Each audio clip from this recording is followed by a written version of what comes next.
उपेंद्र जी आपसे चाहूंगा, ये सुप्रीम कोर्ट का जो बात के ऊपर जो को लेकर जो बहुत यहाँ पर सनसनीखेज आरोप लगा रहे हैं आशीर्वाद, इस पर आपका क्या कहना है? देखिए, सुप्रीम कोर्ट का आदेश ऐसा नहीं था। सुप्रीम कोर्ट ने कहा आप कानून बनाओ और रेगुलेट करो। सुप्रीम कोर्ट ने नहीं कहा कि सोशल मीडिया को बैन करो। और कानून बनाने के लिए बिल अभी पार्लियामेंट में है, तो कानून बना ही नहीं है और लोग तो फिर रेगुलेट कैसे होगी? नहीं तो फिर ये जो 2023 का कानून है, लगाना नहीं है। ये जो 2023 का कानून है, ये कैसा कानून है? ये कहा गया कि 7 दिन के रजिस्टर करो, अपना एक ऑफिस खोलो, अपना एक शिकायत करने के लिए आदमी। कानून सुप्रीम कोर्ट ने कहा कि कानून बना करके रेगुलेट करो। आपने कहा रजिस्टर करो, 7 दिन का टाइम दे रजिस्टर करो, लेकिन इसके मतलब तो रजिस्टर तो होता रहेगा, लेकिन बैन करने का जो कार्य किया वो तो गलत किया है। सुप्रीम कोर्ट तो नहीं कहा जो बैन कर दो सबको, सारा सोशल मीडिया को। चलिए, मैं अब सोशल मीडिया से जुड़े जो हमारे साथ संजय कतुरिया है, सोशल मीडिया को बहुत अच्छे से समझते हैं, उनके पास जाऊंगा। संजय, ओके सर, आता हूं। संजय, क्योंकि आप सोशल मीडिया के एक बड़े इन्फ्लुएंसर हैं हमारे देश के, क्योंकि आप समझते हैं कि सोशल मीडिया कितना बड़ा रोल प्ले करता है। ये जो जेन ज़ी सड़क पर उतरा है, जैसा कि हमारे पैनलिस्ट कह रहे हैं कि केवल रील बनाने के चक्कर में नहीं उतरा है, सोशल मीडिया से बहुत पॉजिटिव काम वो करते हैं जो अब नहीं कर पा रहे हैं। तो आपको लगता है कि ये किसी भी सरकार के लिए एक बड़ी केस स्टडी है कि आप ब्लैंकेट बैन किसी भी चीज को नहीं कर सकते, स्पेशली आज के टाइम में सोशल मीडिया?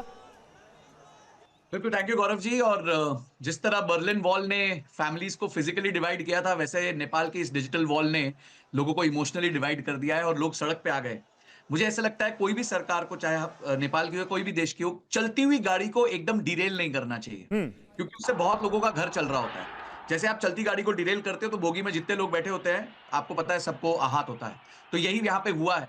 अगर हम नेपाल को समझे तो नेपाल की जो अनएम्प्लॉयमेंट रेट रजिस्टर्ड है वो करीबन 10% की है, और ये कहा जाता है कि जो यूथ का अनएम्प्लॉयमेंट है वो करीबन 22 से 23%। यस, यानी एक बहुत सिग्निफिकेंट अनएम्प्लॉयमेंट है उस देश में। अब ऐसे लोग क्या करते हैं, कोशिश करते हैं कि वो अपना कोई ना कोई छोटा सा प्रोडक्ट ले ले, कुछ इंपोर्ट कर ले, और उस प्रोडक्ट को जो है वो लिस्ट करके, चाहे वो इंस्टाग्राम के माध्यम से, फेसबुक के माध्यम से, कोई भी पोर्टल के माध्यम से, व्हाट्सएप मार्केटिंग के माध्यम से बेच सके और अपने कुछ 10-20-25 हजार रुपए कमा ले। लोगों को सिर्फ एक ही बाहरी दुनिया दिखती है कि लोग वहां रीले बना रहे हैं और मस्ती कर रहे हैं, पर उसके पीछे आज के दिन नेपाल में करीबन $1 बिलियन से ज्यादा का ई कॉमर्स चल रहा है। Really? और उस $1 बिलियन के ई कॉमर्स की रीढ़ की हड्डी जो है वो ये सारे 26 प्लेटफॉर्म, जैसे कि Facebook, Instagram, WhatsApp, YouTube, Reddit, X, LinkedIn, Snapchat, Pinterest, Threads, WeChat, Quora, ये सारे जितने बैन किए गए वही हैं। और इस टाइम पे हम जानते हैं सिर्फ टिकटॉक, वाइबर, निम्बस, वीटॉक, टेलीग्राम और ये कुछ 5-6 ही। बट देन अगेन एक बड़ा स्ट्रेंज सा मेरे साथ अभी हुआ।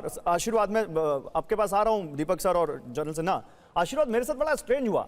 मैंने जो अभी आपके यूथ एंड स्पोर्ट्स मिनिस्टर से बात की वो तो व्हाट्सएप पे की, और 4 बजे व्हाट्सएप पे कॉल पे बात की उन्होंने मुझसे। वही तो वो हम लोग को भी समझ नहीं आ रहे। पॉलिटिशियन लोग, केपी ओली और दूसरे पॉलिटिशियन लोग, वो लोग, this people can use the social media in a very easy way, but this general people, we general gen Z people really cannot use the social media like WhatsApp, Facebook, Instagram, others. And we are so amazed that how these people are using social media in their phone. और ये ताजुब की बात है वो लोग कैसे चला रहे हैं, और ये दुख, ये गरीब लोग और जेंजी लोग और ये जो पर्सन है वो लोग कैसे दुख भोग रहे हैं। ये बड़ी ताजुब की बात है हम लोग के लिए। ठीक है जनरल सिन्हा, मैं आपके पास आऊंगा। जनरल सिन्हा, हमने पूरी केस स्टडी देख ली यहाँ पर, हमने देख लिया कि वहां पर जेन-ज़ी क्या कह रहा है। It's not about only social media. हमने देखा कि वहां पर फॉर्मर डेप्यूटी प्राइम मिनिस्टर क्या कह रहे हैं कि कैसे सरकार बहुत डिक्टेटरशिप के वे में यहाँ पर सरकार चला रही है।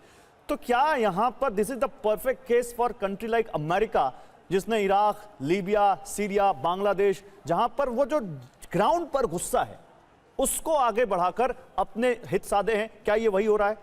देखिए, इसको आप नकारा तो नहीं कर सकते हैं। This is a highly possibility, क्योंकि अमेरिका पहले भी बहुत ज़्यादा एक्टिव रहा है, इन देशों में रहता है। दूसरा जो पक्ष आपको दिखाई दे रहा है, खास करके इतने बड़े यूथ को, और वो तकरीबन हाफ है, यदि आप देखिएगा उनको इन्फ्लुएंस कैसे करेगा, तो उसके अपने ऐप्स हैं उनके साथ, क्योंकि वहाँ से पकड़ बहुत ज़्यादा है। देखिए, आपने ही बताया कितने लोग नेपाल से एवरी मंथ निकलते हैं, और देखिए यहाँ तक यूक्रेन वॉर में जाते हैं, क्योंकि वहाँ पर जो चीज़ें हैं, पहले तो वो भारत में आते थे, हमारे मिलिट्री में ज़्यादा उनका था योगदान, उनका योगदान था ब्रिटिश के अंदर में, तो एक डिसिप्लिन थी, डिसिप्लिन के अंदर रहते थे। आज का यूथ जो है वहाँ पर, उनके सपने बड़े हैं। तो देखिए, आप जब कहते हैं कि एक सिमरिंग डिस्कंटेंट चल रहा था वहाँ पर, करप्शंस हैं, और आपको ये पता है, ये जो सरकार आई है, खास करके 2017 से आप देखते हैं कि पी शर्मा ओली या प्रचंड की ये जब चलती रहती है, ये पूरा का पूरा चाइना से चलता हुआ इनका ये है, तो ये भी आपका मिक्स है। तो ये सारे जो चीज़ें आप देखते हैं, केवल नहीं कि सोशल मीडिया के कारण ये हो चुका है, या जेन जी ने, उसमें बहुत लोग शामिल हैं।